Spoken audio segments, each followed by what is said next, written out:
আজি চৰকাৰী চাকৰিৰ কাৰণে 1 কোটি টকা বাদ দিয়ক 15 লাখ টকা বাদ দিয়ক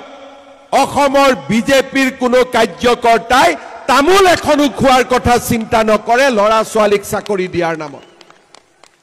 আজি অসমলৈ আমি পৰিৱৰ্তন আনিছো লৰা ছোৱালীয়ে খুধে মামা পুলিচৰ চাকৰি কেতিয়া ওলাব মামা ফৰেষ্টৰ ইন্টাৰভিউ কেতিয়া ওলাব কাৰণ লৰা ছোৱালীজনে জানে যে মামাই কাৰো পৰা 1 টকাও নলয় চাকৰি বিনা পইচাতে পাব পঢ়া শুনাৰ মাজেৰে পাব দৌৰি পেলাই পাব কষ্ট কৰি পাব শ্ৰদ্ধাৰ ৰাইজ মই মুখ্যমন্ত্ৰী হোৱাৰ পিছত 1.5 লাখ লৰা ছোৱালীয়ে চাকৰি পালে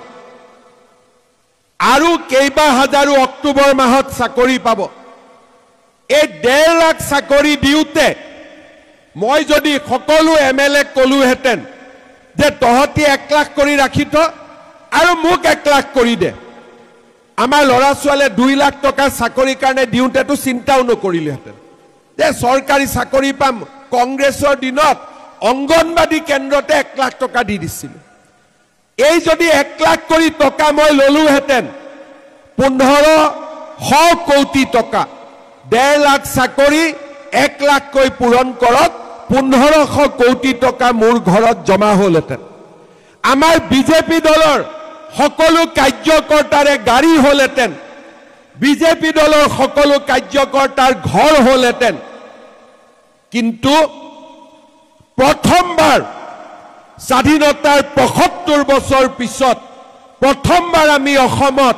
এনে এক পৰিবেশ নিৰ্মাণ কৰিলো যে চাকৰিৰ নামত কোনেও তামোল এখন খাব সাহস নকৰে তেনে এক পৰিবেশৰ আজি আমি নিৰ্মাণ কৰিম এই 1.5 লাখ লৰা ছোৱালীয়ে চাকৰি পাইছে কোনো মোৰ ভাই নহয় কোনো মোৰ ভতিজা নহয় কিন্তু সকলো মোৰ ভাগিন সকলো মোৰ ভতিজা কাৰণ তেওঁলোক এই অসমৰে বাসিন্দা আজি আমি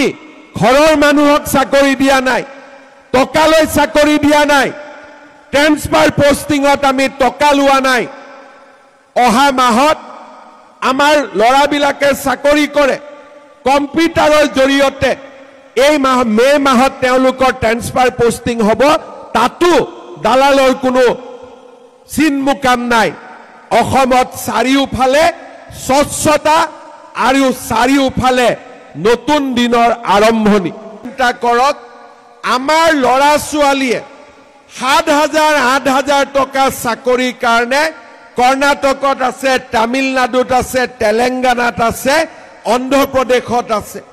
লৰা ছোৱালী কেইটা যেতিয়া বেমাৰ হয় চিন্তা কৰা তাত মানুহ নাথাকে যেতিয়া মৃত্যু হয় কিবা কাৰণত বেমাৰত মৃত শৰীৰটো অসমলৈকে অনাত কষ্ট হয় মোৰ এটাই লক্ষ্য 1 লাখ টকা পাবৰ কাৰণে বাহিৰত চাকৰি কৰিব যাওক মোৰ আপত্তি নাই কিন্তু 7,000 8,000 টকাৰ কাৰণে অসমৰ বাহিৰত চাকৰি কৰিবলৈ যোৱা লৰা ছোৱালী কেইটাক মাকৰ বুকুলৈ উভতাই অনাৰ দায়িত্ব আমাৰ আছে আৰু সেই কাৰণে আজি আমি অসমত নতুন সংস্কৃতিৰ সৃষ্টি কৰিছো উদ্যোগ কৰিব খুজিছো যাতে মাকৰ পেটৰ লৰা ছোৱালী মাকৰ ওচৰলৈ উভতি আহিব পাৰে আজি আমি অসমত চৰকাৰী চাকৰিৰ ক্ষেত্ৰত এনে এক উদাহৰণ স্থাপন কৰিছো যে সমগ্ৰ ৰাষ্ট্ৰৰ বাবে আজি অসম এক জীৱন্ত উদাহৰণলৈ ৰূপান্তৰ হৈছে শ্ৰদ্ধাৰ ৰাইজ কংগ্ৰেছ চৰকাৰৰ দিনতো অসমত চাকৰি আছিল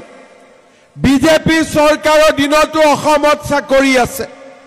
কিন্তু কংগ্ৰেছৰ এটা চাকৰি পাবৰ বাবে 5 লাখ 6 লাখ এটা সময়ত বজাৰত দাম 1 কোটি টকালৈকে বৃদ্ধি পাইছিল কেইদিনমান আগতে অসম বিধানসভাত জাষ্টিস বিপ্লৱ শৰ্মাৰ কমিটিৰ প্ৰতিবেদন আহিছে আপোনালোকে পঢ়ি দুখ পাব অসমীয়া হিচাপে পঢ়ি লাজ পাব সেই প্ৰতিবেদনত লিখিছে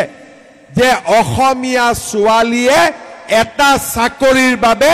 নিজৰ সতীত্ব সমৰ্পণ কৰিবলৈ কংগ্ৰেছৰ দিনত বাধ্য হৈছিল। এয়া মই কোৱা কথা নহয়। ন্যায়াধীশ